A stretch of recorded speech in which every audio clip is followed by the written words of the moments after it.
You're probably wondering what friendship has to do with midlife pivots, which is the theme of the podcast this season. But the reality is, without friendships and the support and connections of other people, it's really hard to make those pivots and make those changes because they can be scary. They can require bravery. Sometimes we might lack confidence and think we can't do it. I'm talking today with Jess Turner, account director at healthing.ca. And Jess and I met through Healthing, some work we'll be doing together. And every call that we schedule starts off with about a 25 to 45-minute chat just about life and what's going on with both of us. And we both agreed that, we kind of need that before we go into business conversations because it really, I feel like it really helps us feel a little more grounded and heard. And we both feel better after we've gotten things off our chest and chatted. And it led us to a really interesting conversation about midlife friendships. They aren't the same as the friendships we had in our high school years, 20s or 30s, because we've changed. And then layer in that we might have done a lot of work on ourselves. So now we are a different person altogether. And now we're in midlife and we're facing different challenges. And we need those friends to be there for us. But friendships are tricky, they're complicated. And so today we're going to explore, what friendships are worth keeping, what friendships do we walk away from, how do friendships impact us both positively and negatively, and why it's so important in midlife to find those connections that sustain us and create those soft places to land. So tune in and have a listen to Jess Turner.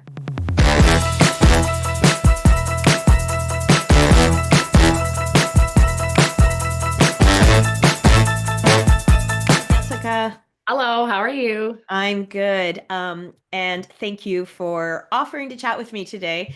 You and I have had so many great conversations. And usually when we jump on a call, I have to book an extra 45 to an hour because we have to do our weekly cleansing before we get into work topics.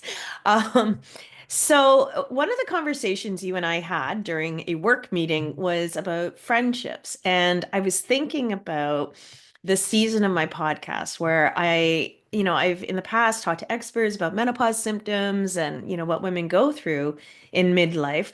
But this season, I'm talking about midlife pivots and transformations. And this conversation in particular really piqued my interest because we got on to the conversation about friendships. And I thought, we know that we need community to help us be healthy and productive. And there's so many benefits to friendships.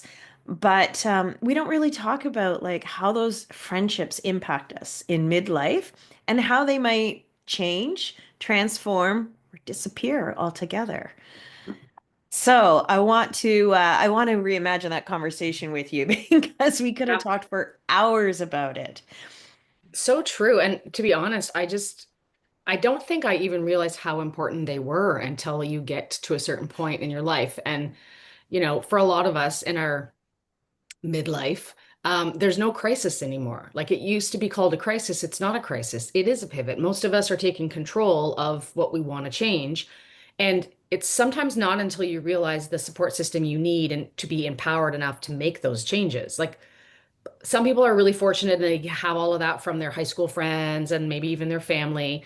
But I think a lot of us change and grow so much between 20 and 50 that not every the people that I was friends with at 20 are used to a different version of who I was then, not who I am now. Yeah. And I think as we change a lot in our 40s, like we start, the whole beauty of turning 40 is you get to start like making bigger decisions on what's best for you and loving the sort of perimenopause phase of like the hormones are actually helping you give less, shits about things and Yeah. and that kind of thing. And so in my last few years, especially, I've just realized how essential my core group of friends are to me, and that most of them are not from my childhood. Some are, for sure, but a lot of my friendships I've developed in the last 10 years have become my chosen family. That's what I say, my chosen family because they love and support me as I am with no expectations. And I really feel like women in our age group, just based on who raised us, like we grew up with boomers who were raised by the silent generation. So the boomers didn't teach us how to do all of this work and break all of ourselves down and reflect and see what's going to work, but each other can. You and I can Mhm. give that to each other because we've been there and we understand it, and our generation's allowed to talk about it. It's encouraged to talk about it. Yeah, So for me, especially the last few years, the friendships that I've sort of developed and honed have become my lifeline to all the pivots that I've done. Uh, that's interesting. yeah. Okay, so you said, like the generation, our parents, for example, like the silent generation, made me think of the fact that, I didn't even like might have talked to my mom about my period, but I certainly didn't talk to my mom about relationships when I was a teenager. Mm. Um, and I never talked to anyone about friendships because unlike romantic relationships, you just assume friendships are there and they're always going to be there and they are your soft place to land. But really, there's as much of a dynamic in a friendship as there is in a relationship.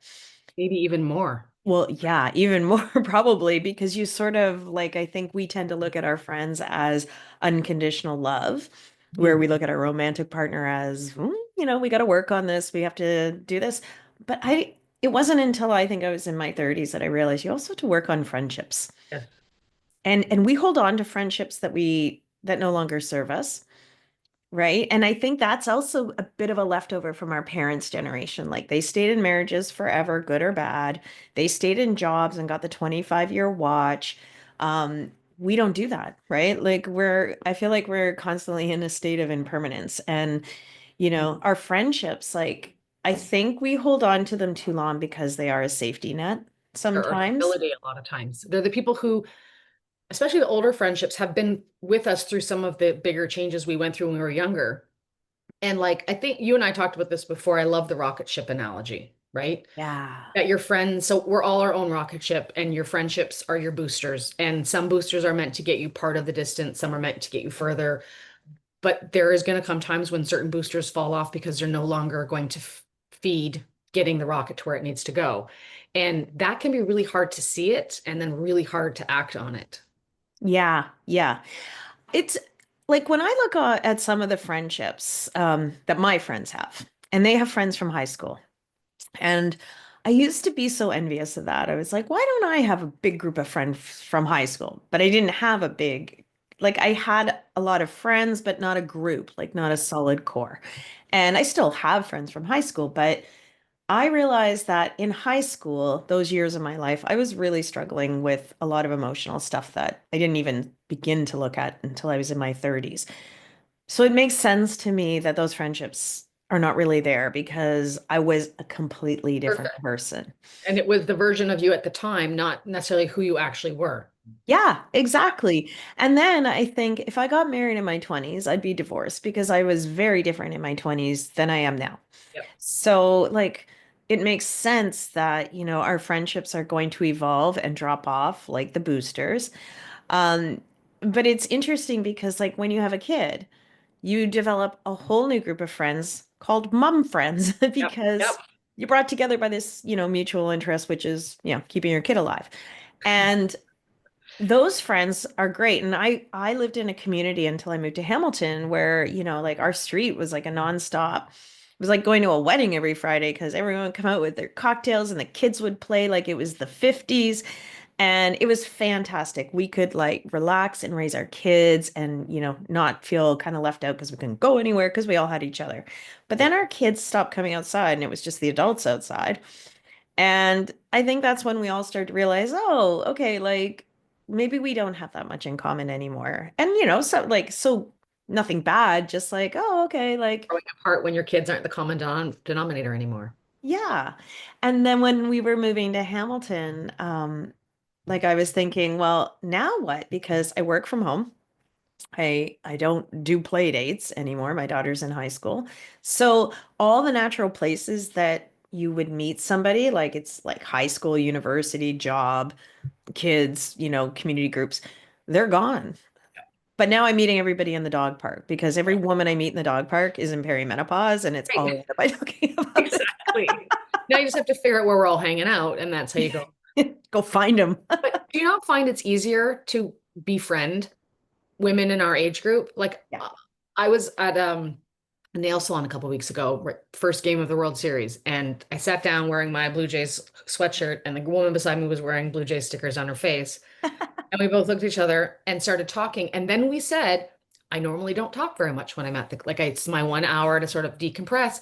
We started chatting. We ended up having lunch last week. Like, we just No both way. worked in media. And so I feel like women in our age group are a lot more open to being, friendly and connecting. And it doesn't take long to get a sense if there's a connection. I mean, you and I talked about work the first time, and that it was it. Like, we just connected naturally, right? Well, I've been trying to infiltrate your unicorn group ever since our first meeting. But like, so for me, I look at my life. There's a couple of people that I, went to high school with and sort of grew up with in my hometown, which is not from, I'm not from Toronto, originally I'm from Stratford. Um, and what made those friendships last was the fact that we recognized at about 20 years old that we were both about to change, that they were going to stay and have kids and do things differently, and I was going to go away to school and do things differently. And I remember the few friends of mine that have stayed close friends were the ones that they didn't understand what I was working towards. They just knew it was what I needed to do, and they supported that. And they've supported me ever since, even if they didn't fully understand why it was important to me. And I was able to fully support them and recognize that they were doing what they wanted to be doing with their life. That to me is the integral part, because as you change, if you can change, and it's the same with a relationship, a marriage relationship, Yeah. if you can change together or respect each other's changes as they're happening and support them, then you can ebb and flow together. It's the other people that were like, you've changed and you're not giving me the same version of you anymore. And I'm only used to taking that version of you. Those are the friendships where you're like, this isn't a mutual friendship anymore, because I can't be myself, or because you only want the old version of me, and that's who I'm working to not be anymore. So I have a few friends that have stayed with me, and I'll be honest, and not, I know we like most of what we discuss is happy stuff. But I lost one of my friends this year, was my first. Everybody's got in this age group, it starts to creep up. And I lost one of my oldest friends to breast cancer the day before she turned 50, which is the same Oh. year that I was turning 50. So it it was a bigger punch in the gut as a reminder of how important friendships are, and that the ones that are worth working on are the ones worth working on. Yeah, exactly. And And I'm the ones sorry that about that. aren't, thank you. I mean, life happens and things are hard, but I try to get the lesson in it and the understanding of what I'm supposed to, and I did. Like, it reminded me to put in more effort to the people who have consistently been on my side and on my team. Um, and so, I've put more energy probably back into those relationships that I had maybe let lapse a bit, because I'm like Yeah. here and I'm busy, and I realized, oh, I don't want to lose anybody else and not have spent the time with them that I want and say the things that I want. But then my core group of friends now, the unicorn group, we call ourselves the Soul Sisters. Um, some of us have known each other for a few years. Some of us have known each other a bit more, but we've all come together with the same common. We have the same common energy, and we're all different. A couple of us are the same, and we have some sort of, I have a business partner that's within that, and a friend of mine is who actually is the centerpiece, because she's been doing all of her hair. So all of the people who didn't know each other came together because she knew we would get along. And But together you create the perfect wellness spa. exactly. And that's the thing, is when we're together, we refill each other's cup, and you can feel that the love is unconditional. And so when one of us is going through something hard, everyone shows up to support, and not in a grand way, but in the check-in messages and the, little things. Like, I have a friend who will stop by with some hand-picked flowers and just leave them at my door if she knows I'm having a tough, tough time. Like, those are the kind of friendships that fill your cup and refill you and reinforce the pivots you're making. Yeah. That Yeah. you're, because I don't know about you, but for me, making big changes around relationships, when I was raised kind of as a people pleaser, I think a lot of us were, Yeah. I don't want to upset anybody because I've maybe outgrown them. I Yep. don't want to upset anybody and make anybody feel bad, because they're not bad people. We don't have the same connection we used to have. Yeah. But having people who you do have that connection with, they put a light on the other ones. So then it becomes hard to ignore. And it's funny, I had all of my friends together for a birthday party a couple weeks ago. And I did, like I said to them, I've had a bit of a doozy of a year with some life stuff that's happened. Hmm. And they're the ones that got me through it. They're the ones that showed up and checked in, and when we got together for dinner, like, it kept me laughing, and just they recognized the importance of what was happening in my life, but they didn't treat me with kid gloves. They showed me love and they kept me laughing and they reminded me that I can do anything, that I can work through all of the problems that I'm facing. And that is, I couldn't imagine going through life at this point without them. You know what's really funny about that? Um, I think like, obviously we go through a billion transitions, like from teenager to wife to mom to like whatever, all the things we do. And that maturity kicks in all at once. For me, I Yeah. think it kicked in all at once. But like when I think about like I had a friend, I love her to pieces. She's my fun friend. I wouldn't go to this friend for advice or anything like that. But if I went to her and said, "Oh, my husband and I just had a big fight," or "My friend and I had a big fight," she'd be like, "Well, screw them. You know, you're right, they're wrong." And I realized I never got anything out of that. So I stopped talking to her about it. And, at in the beginning, I thought, well, I'm being kind of mean. She's supporting me, but she wasn't supporting me. She was placating me. And it made me feel angrier about the situation, not I don't want to be right because if I'm entirely right in this situation, I have zero control to change it. And so I want someone to point out what I'm doing wrong because it helps me resolve the situation. I don't want to just stay angry or fall out of friendships. I want to resolve it. But the other thing too is you had, I think in one of our previous conversations, we talk about the fact that our parents come from the sort of conditional love Yeah. generation, right? And I agree with that 100%. And I think, like people say, well, friends aren't really your family. And you're like, but they kind of are because you can create your own family with your friends. Because, even if you say they're friends and they could come or go, well, so can family. And, but That's this, the old mentality of like blood means everything. And listen, I yeah. lots of families that have, and I have a fantastic family, a great support system, but I live 2.5 hours away from almost everybody. So Mhm. my family became my friends, my day-to-day family, because I don't, pick up the phone and talk to my entire family every time something's going on. I talk to my girlfriends and they're here. They're the ones I see on a regular basis. Yeah. Now, I have two best friends that I have been really good friends with for a long time that do not live here near me. And that takes extra effort, but the effort is made on both sides, which makes it the kind of relationship you want to keep investing in. Yeah, absolutely.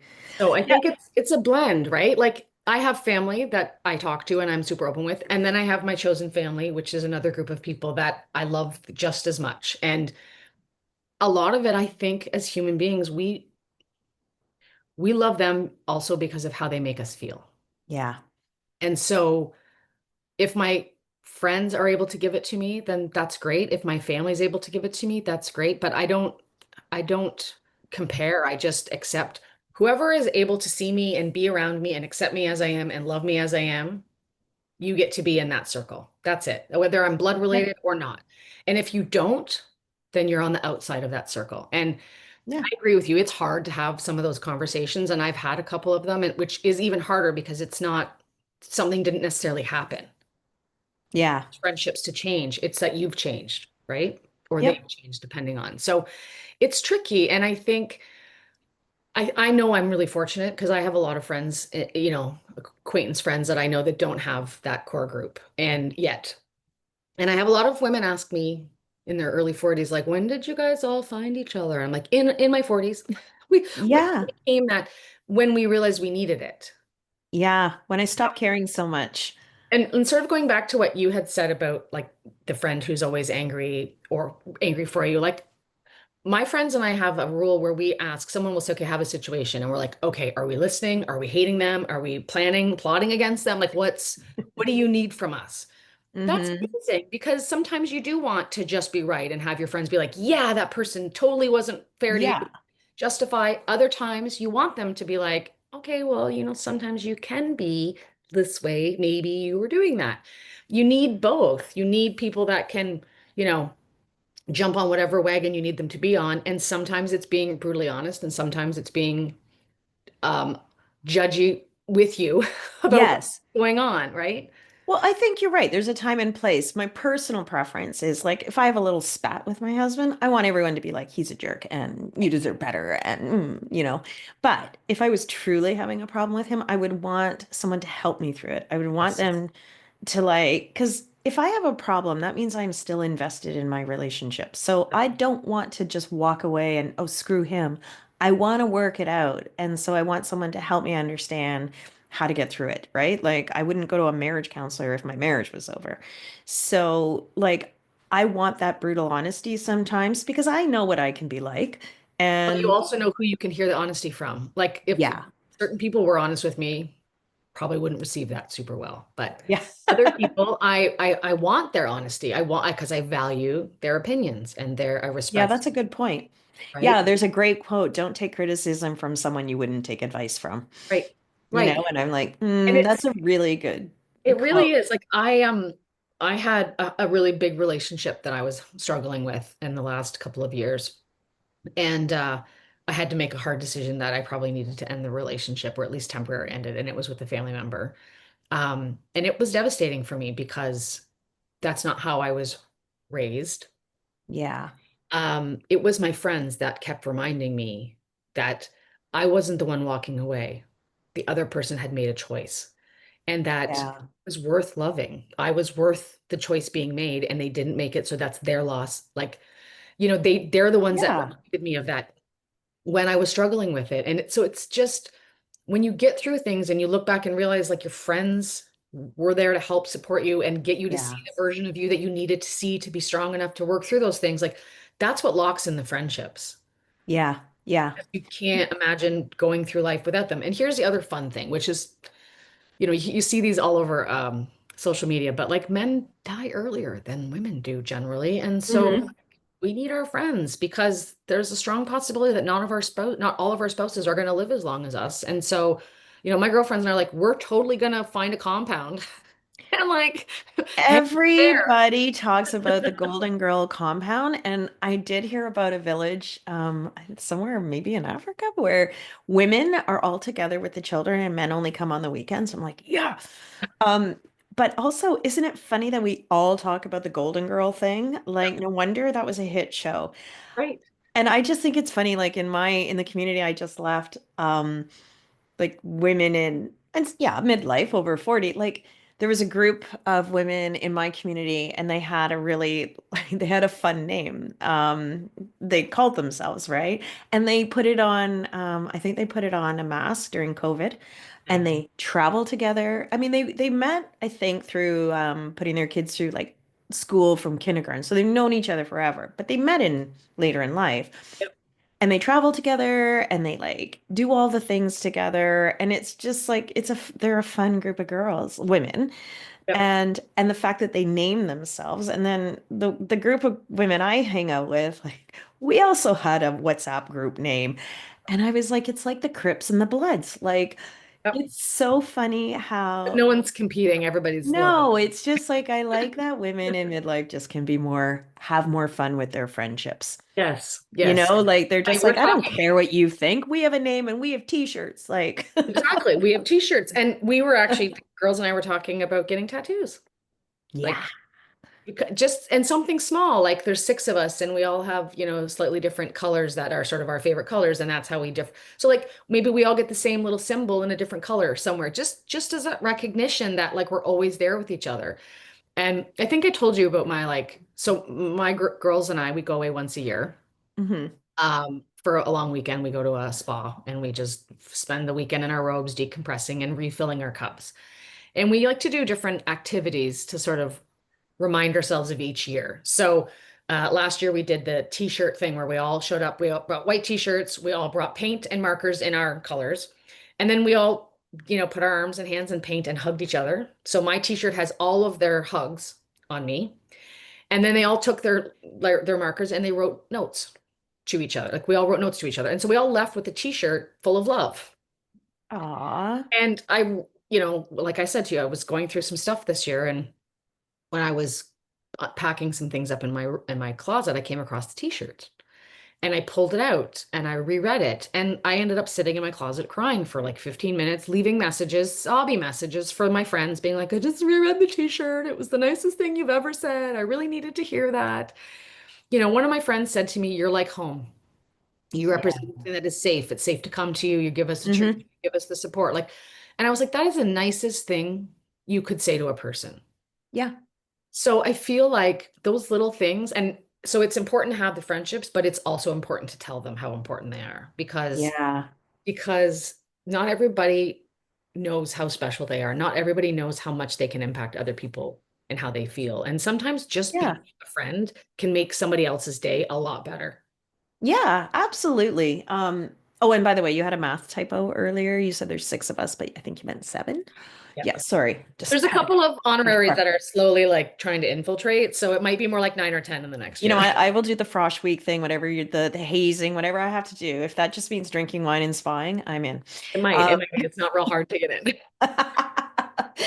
but it's like I found that too. My own personal development changed who remained in my friend group, right? And I think as people pleasers, you tend to put up with a lot in a friendship that you shouldn't.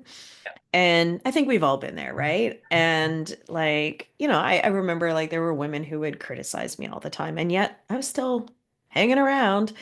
And I'm like, what?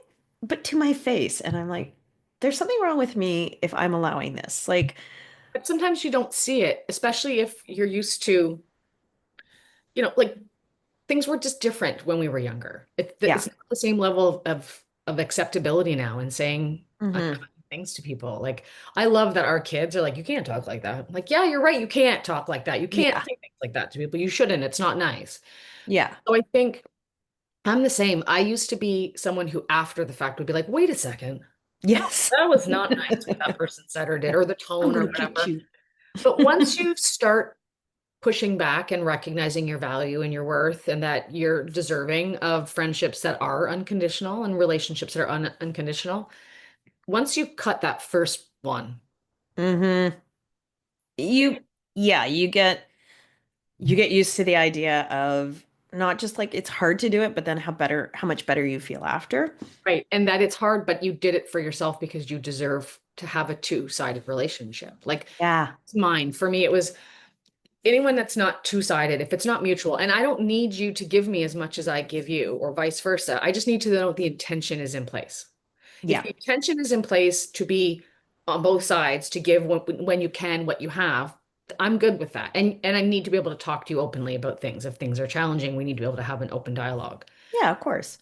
But I And think that it, that's when that's what impacts a lot of the friendships is you think you're best friends and you're great friends until you try to have a hard conversation and the other person can't.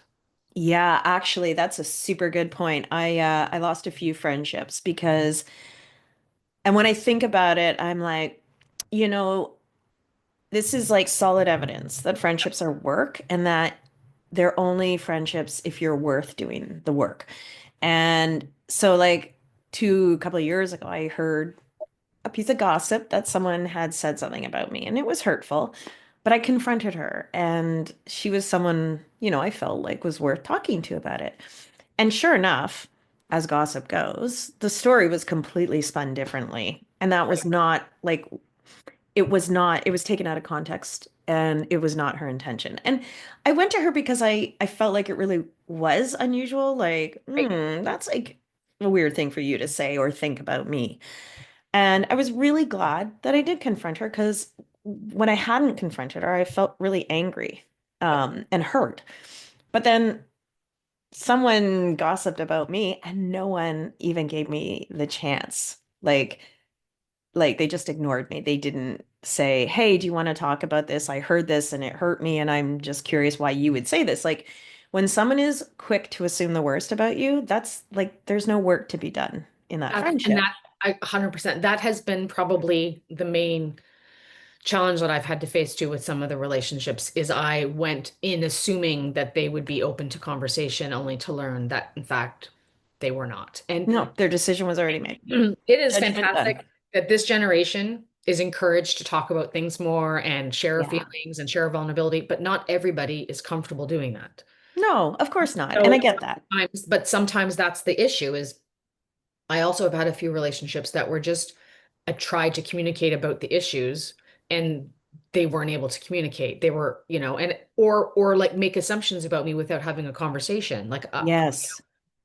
I'm generally try to be a good person and a good friend. So if I seem out of character, ask me. And I Yes. set the tone that I'm open for conversation. So ask me if you think I would want to know if you think I'm acting differently or weird or, out of character. Let's talk about it. If you hear something, let's talk about it. So if you don't give me the benefit of the doubt to at Yeah. least check in, that says a lot about you and what you think about me. Yeah, exactly. And that's kind of what I had to walk away with. Like, I thought I was a good person. It shocked me when I heard it because I'm like, that is not something I would say, but okay.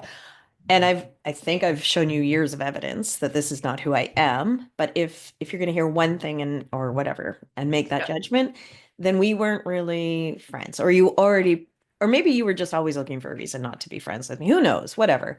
But It's interesting. As you say this, I think to myself, I think that that also helps what drives the stronger connection to the friendships that do stay is because we've just had friends our whole lives without testing them, yes. checking to see what works, what doesn't. And then you get into life where you start having to make some decisions about some relationships, and those that don't make you have to choose yourself over them, or those that can support you, you recognize how important that is now, even more when you've run into people who you Mm, assumed would meet you where you are too, or be able to hear what you're saying, and they can't. You realize that it is precious when you find a group of people that can, hmm. even one Yeah. friend that you can be yourself with will shine the light on the people who don't make you feel that way. Yeah, exactly. I want to run a piece of friendship advice or people advice by you because I think we need to test it. So I was given Mel Robbins, Let Them. And in the beginning, I was like all over it. I'm like, yeah, that makes sense. Like, but okay, so I'm gonna have a hard time, articulating this, but it's like people will say, oh, did they do that to you? Well, that's more about them and not about you. And I'm like, then is nobody accountable? Like, because say someone gets upset with me and someone on the other side is saying to them, oh, well, that's Jackie and she's obviously projecting on you. Like, am I? Like, are we all just projecting our stuff or are we sometimes accountable for the things that we say and do? Do you know what I mean? I do. I think you're always accountable for what you say and do. It just depends on whether you want to be receptive to hearing that or having those conversations. And Yeah. so I feel like I'm receptive to feedback. I would want people to tell me if I'm doing something. I would want people to assume it's not intentional, obviously, first, and therefore it should be easier to bring to my attention. And Yeah. in many cases, and I've done this, I've had this conversation with friends, with family members, to say, like, listen, I just want to talk about something. I know it wasn't intentional, but this is how it's left me feeling. Can we talk about it? The friendships and the relationships that are challenging to me are the ones when people go, nope, like I didn't do that. This is you. This is all your behavior. And this is how Yeah. you're taking it. It's like, okay, well, I'm taking it this way and I'm telling you that I don't think it's on purpose, but I'm still letting you know how it lands. If you can't accept responsibility or accountability in that, that does fall back on them because you've done your part. I've done my part. Yeah. Now, the let them theory, I'm a huge fan of Mel Robbins. I love her. Really love the let them theory, but most the and more important part of the let them is the let you. It's what you Yeah. do after. So you can let somebody blow up a friendship or make judgment or gossip. You all you can do is let them. The only thing you control is what you're going to do with it and what you're going to do Yeah. about it. And Yeah. that's where most of the work comes in because it takes time to do the work to not take it personal and recognize that that's that person not wanting to face accountability for how they made you feel, not your fault for how you felt. Yeah, that's a good point. Because like I know, I mean, at the age of 57, I know I've pissed people off. I'm not everyone's cup of tea, but like I do know genuinely that if I've said something, like if I thought that I said something that hurt someone's feeling, it would make me feel really bad. Like that does not sit well with me. And as a, professional people pleaser, it especially does not Right. sit well with me. Yeah. So yeah, but I do want to hear when I've done something because you're right, because I couldn't really figure out why before, but I think it's because if someone's willing to talk to me like a friend and puts a hard conversation in front of me, it shows that I'm worth it to them. Yeah. And I guess that's what it is, a little bit of validation that our friendship is not just this like call you for a drink, but sorry, I don't want to be around when times are tough. I'll tell you an interesting story. I have one of my longtime friends. She's now living in the UK.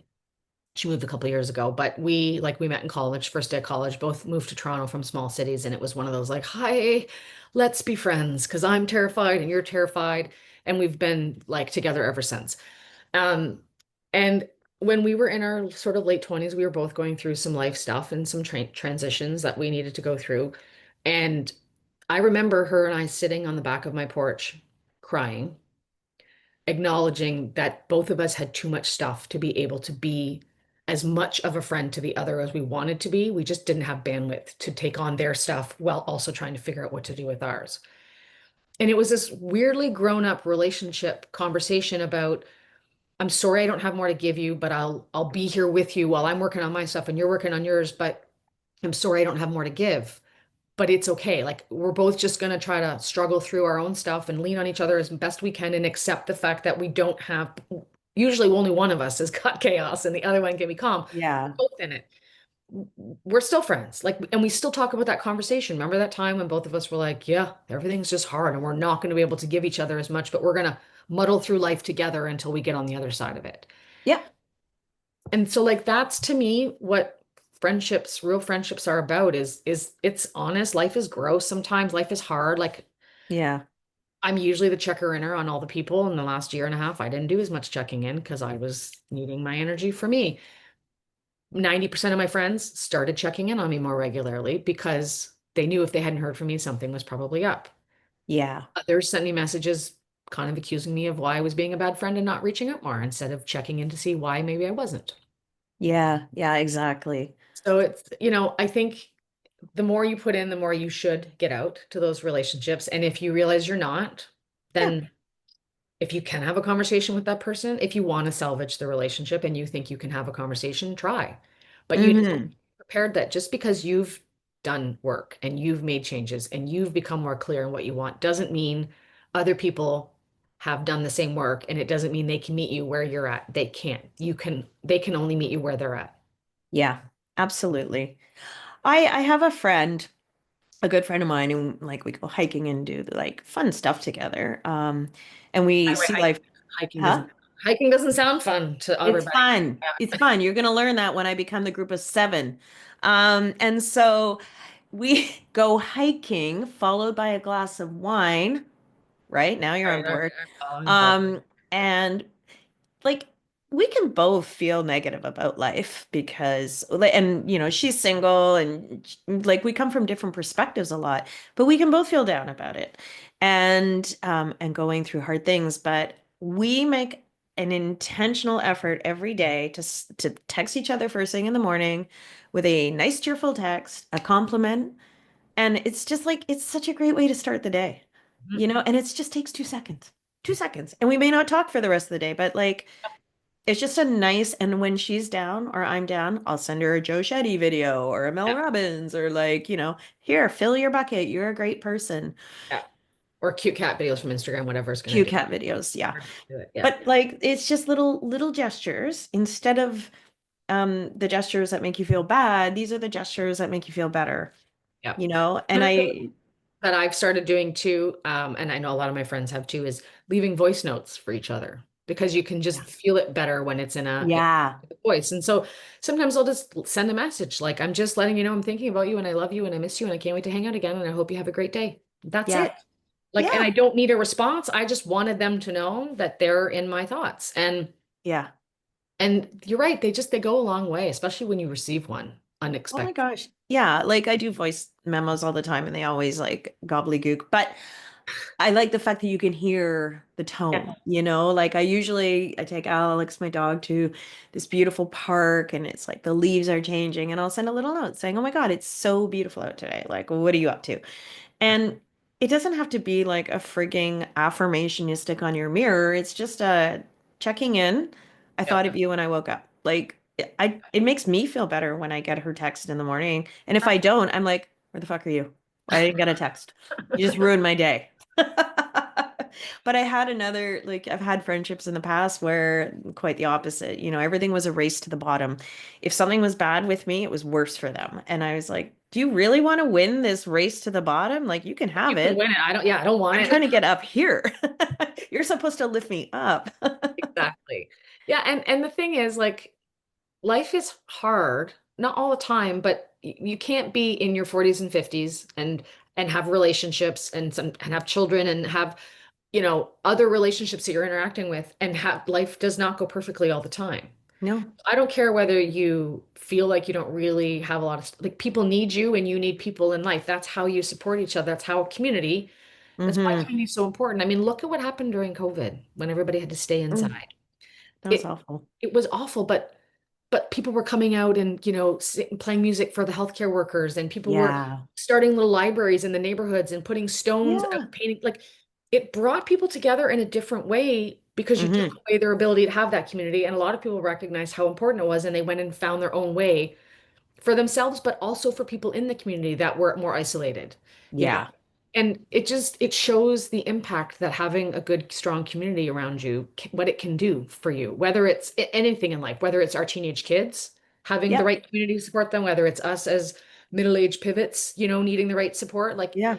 everybody needs a support system and community. And I think it's really been reinforced in the last few years, especially how important it is. And our generation in our space is talking more openly about how much it's needed and how important Yeah. it is. Well, I know that you're a certified happiness coach. So you obviously understand like the importance of connection, right? And they do say, and I think any woman listening who's got a husband is going to agree, our husbands mostly do not go out at a certain age and build new communities with other men. They kind of count on us, right? Like, Bring the and I spouses. know this from like where I just came from, like we get together with the girls. Even if I just went across the street to someone's porch to have a glass of wine, he'd be like, "Oh, well, why am I not invited? Why is it all women?" I'm like, "Because women make Put the in- initiative to do this because we need it. Like we feel good when we do it."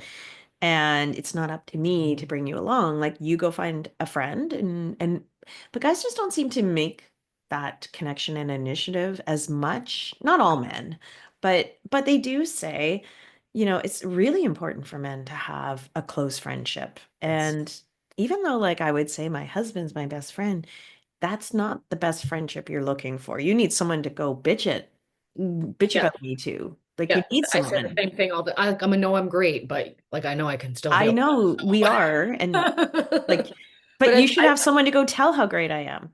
yeah, I agree completely, and I think you're right. Some men put more of an effort, and again, I think that sort of stigma is changing a bit. But I think the reason why women naturally are more drawn to this is because, again, I'm just totally generalizing, but in society, we've been caretakers since we were as old. As soon as we were able to caretake, we caretake for somebody, right? Whether it be Mhm. our siblings, helping with our family, our parents, a lot of we were the Gen Xers, so we were like off, come home when the street lights are on, very independent. But we became caretakers. We took care of our, and then had our kids and our spouses. And so, the perimenopause and menopause, while there's lots of challenges, one of the great things is that the hormones of like all the people pleasing and caregiving start to diminish, which is when you Yeah. start to like, what about me? What do I want? I've been taking care of everybody else's Yeah. everything. What do I want? And it's your girlfriends that help you get to that place, support you in Yep. that place, figure like, I don't even know what I want to do for the rest of Yeah. my life. Like I'm still figuring it out because I didn't slow down to ask myself. I just did all the things. And I think women naturally do that more. And then in their 40s, it comes to a bit of a screeching halt of like, wait a second, I don't have capacity to keep going at this speed and this pace with my blinders on without checking in on myself. And as soon as that shift happens, you start to feel alone in the fact that you're not saying yes to everybody and taking care of Yeah. everything. Yeah. You don't have a community of other people that are like, it's okay. It's okay. This is part of the transition. I don't think you can get there as easily because for me, when I first started realizing like I don't have the capacity to just keep refereeing and taking care of everybody's everything and Yes. at the cost of my own, I felt guilty that I couldn't keep doing it. I Yeah. felt guilty that I couldn't take on what I wanted to take on for myself and still keep doing everything else I was doing. It was my friendships and my relationships that were like, you're not superhuman. That's the point is not to take on more, it's to balance. It's that you get to be Yeah. included now and other people can be more independent. Exactly. But that didn't happen on my own. That happened because other women had already started experiencing it and because now we talk about it. So it normal. Yeah. So their willingness and their openness makes you feel like you can talk about it. That's why I like as much as we are oversaturated with the word menopause, I do like that we're all talking about it because if we're talking about it, other people are listening, going, "Oh, other people go through this. It's okay. Like Well, and I'm not I've alone."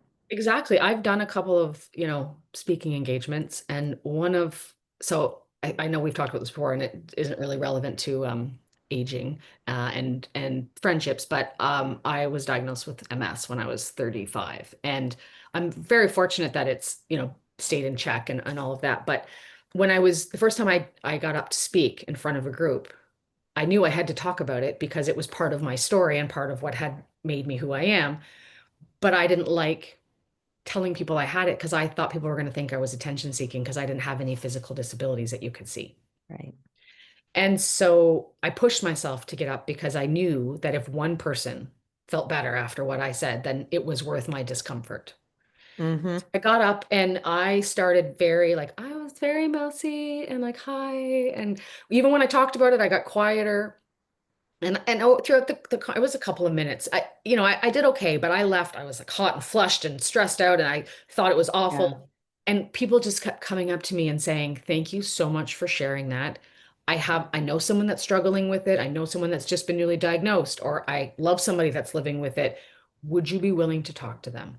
I think they could get a lot out of your perspective and not feel so alone because that is the common thread is with a lot of invisible illnesses, anxiety, mental health. Like it doesn't have to be an autoimmune disease. If it's invisible and people can't see it, it can be really isolating. Yep. And when you talk about it and other people receive it, that's community. That's where you feel the impact of that community. So Yeah. I learned back then how essential it was for me to get over myself and talk openly about what my struggles were with my people so that other people didn't feel so alone with what they were struggling with.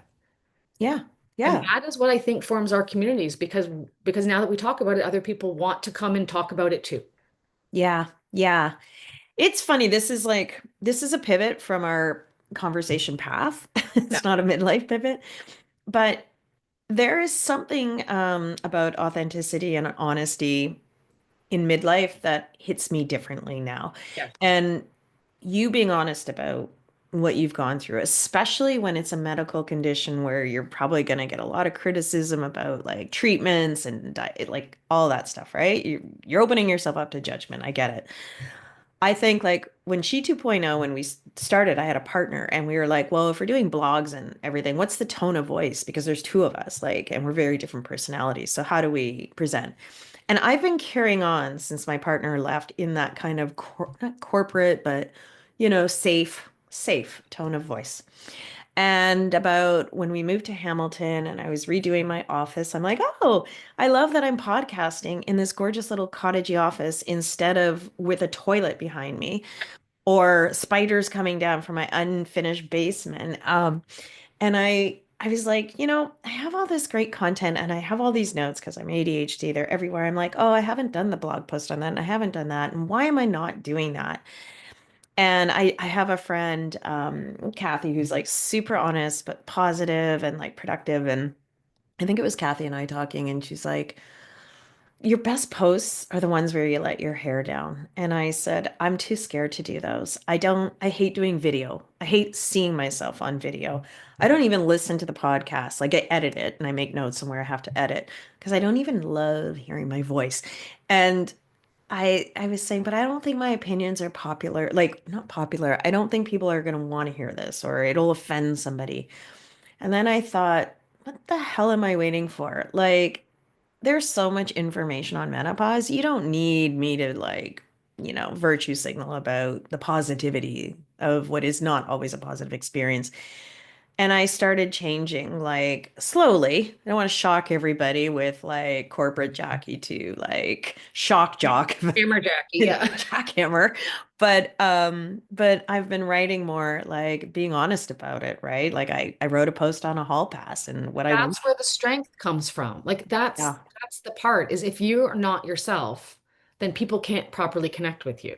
And Yeah. if what you're saying is valid and can help somebody else, then it has to be done authentically in order for it to have the impact on the other person. And Yeah. once I realized that like my discomfort is the only thing stopping other people from benefiting from what I might be sharing, Yeah.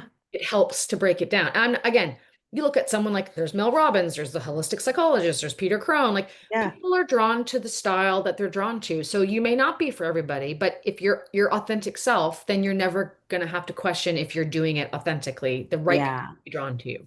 And you know what? In this social media game where everything is about the number of followers, what I realized when I was like kind of writing notes the other night about this, I'm like, no, I'm more interested in who I lose. Yep. I'm doing this to lose the right people so I can make room For the right, for for the people who I need need it. this, That's right. you I know, agree. and people who want it. Like, and I think that's why, like, I think I already knew ahead of myself that I wanted to do this season on stories because the information and the support is really important, but I don't think we're all getting the emotional support. And to me, the emotional support is the truth behind what we're really going through. And, you know, having women like you come on and be courageous to say, hey, this is how I feel, take it or Yep. leave it, you know, and those are the stories that I gravitate to. So why wasn't I telling them? Right, because they weren't my story before either, right? Like that's Yeah. the thing is that's the beauty of when you do the work, you get to show other people that this is what it can feel like and look like when you do the work for yourself to Yeah. be more okay with who you are. Like I'm not gonna, I mean, I used to joke and say I can dislike people, but I want everybody to still think I'm a good person and like me, Yeah. which I think a lot of people are like that. And then I realized Yeah. that's stupid. It's like a double standard and it's not realistic. Yeah. And do I actually care what people I don't know who don't know me think about what I'm saying or what I'm going through? Because Yeah. it doesn't actually matter unless, I mean, I've had lots of opinions shared with me, and I've gotten really good at saying like if you want to share your opinion with me and you're not in my day to day, you need to be prepared to move in and execute whatever it is you think I should be doing differently, or, keep your opinion to yourself. Yeah. Unless I ask for it. Yeah. I mean, I'm open to feedback and I'm open to opinions, like you said, but in a productive, and if it comes from a productive and caring place, like You know someone what who you wants need me to to do? be better. Yes, I Like, you know love what you that. need to do? Oh, like I've just stopped listening. I love it when things start out like that. You know, the thing about you, I'm like, yeah, well, where Let do we me tell you start? about me. You know what I don't do? I don't do this anymore. Oh, you trust me, I'm my own best self-critic. I can give you a whole laundry list of the things I need to fix, but you know, if the feedback isn't productive, you But know, but you just said it. Like your brain has already got a list of things that you think you should like. yeah, So if there's things that are in your head that you've decided I want to work on, then you take those out and you go to people you trust and you say, I'm working on this. Like, can you help be my bumpers or my guides and make sure? yeah, But someone who isn't in your inner space, who doesn't know it's something you want to work on, should not be showing up uninvited to offer you unsolicited advice on what you should be changing. yeah, exactly, exactly. So, This was such a fun conversation. Yeah, I always have to book more time with you. same, same, same. And I am looking forward to the tattoos the seven of us are gonna get. I'm gonna keep working this. Well, so the joke was because obviously we're going to be closer to you soon. When we're closer to you, we're going to be doing a little bit of an open house to get everybody to come and check out our new digs. And so Ah, get to come and meet all of the crew as well, which will be fun. yeah, Yeah, it's just like I wish everybody could have it. I feel so fortunate to have such a strong support system at this point in my life when I'm doing most of the more work on myself than I've ever done before, right? More yeah. peeling the layers. I mean, we're parents, so you peel back the stuff from your childhood now that you're a parent. And like there's so much stuff happening that I couldn't imagine going through it without having them in my space, my core group of chosen family. It's so true. And actually, like, just one more note on like, even though we are sort of not maybe reinventing all the time, but pivoting or learning or growing, I still have a daughter I have to role model for. And I remember years ago, I had a friend who had no longer a friend, had done something quite horrible to me. And because it happened in the moment, like I heard about it and I was very emotional. And my daughter came in the room and she was about 8 at the time, 8 or 9. And I think I can't remember someone said to me, "Oh, don't tell her, like don't let her see." And I said, "No, I am going to let her see that someone else's um actions impacted me this way. And that means my actions can impact someone else this way. So you have to be careful with people's feelings because it is a gift to be able to impact somebody." And I told her without going into grown-up detail, I said I had a friend who really hurt me, and this is like what that looks like. And I thought, when I'm talking around her or something's happening and I have to navigate something around her, I'm very cautious, but I'm very cognizant of explaining to her why I'm doing it the way I am because I know she's going to run into friendship issues and how does she want to deal with it? And how does she want to be treated? Like it's the Yeah. way she treats people, right? So we are also sending these messages the way we handle our friends. We're sending those messages to our kids. Yep. Like, don't, I said to her, never ever take advantage of your friends, never assume anything. And if your friend's done something that doesn't feel right, you should check in on their emotional health Yep. because maybe something's going on, And like you said, you had friends who checked in to say, "Are you okay?" And you had friends to check in and say, "Why aren't you looking after me and my needs?" Those hit very differently. Yes, they do. And I think you're right. It's I'm acutely aware, and I think a lot of us as parents are acutely aware of there's children watching us. I mean, I joke all the time with my 14-year-old son, like you've got a mom going through menopause and a son going through his teenage hormones. Some days it's messy here. Some days it's very messy. Yeah. But all we can do is communicate through it. Yeah. And so I feel like that's a gift I get to give him is teach him to see me when I'm not myself sometimes, or I make decisions or say things maybe I shouldn't. Sometimes the voice talks before the brain can stop it, as you know. And he gets to watch me take accountability. Like, sorry, that was, I'm feeling frustrated or I'm feeling anxious or this came out and I wasn't intended and it's not okay. I shouldn't have spoken to you that way and I'm sorry. And then Yeah. I'll say to him, it also doesn't need to become a thing. Yeah. Yeah. It doesn't need to become a thing. But And see, showing them that you're admitting that you're wrong, like because I'm that's human. so important because a lot of people can't admit when they're wrong. Right. And I And have a hard time with it, you like in want your certain. kids to be able to feel like they can be human beings. So you Yeah. have to show them that you're human beings. And my Yeah. husband said it to me once before. I was the same. I was like, I don't want to put my emotions on my son. And he was like, yeah, I get it. But showing him that you have emotions is not a bad thing because it shows him empathy and it shows him that you work through situations when things are hard, right? Like there are Yeah. lessons that he gets from it he won't get unless he knows that you were upset about something. Well, and it also like if you act like in front of your child that nothing's ever wrong and you've got this, then when something happens to him and he doesn't have it, And he feels then you're like, our, then we're our uh-oh. parents. Yeah, exactly. Like, why can't something's wrong with me? I can't figure this out, right? Like, I'd rather be honest and say, yeah, like sometimes life hits hard and, like the bad things will happen and Yep. here's what you do about it, not pretend it's not happening. Right. Exactly. So Yeah. yeah, I think all of the factors help us Yeah. be more purposeful in what we're doing right now.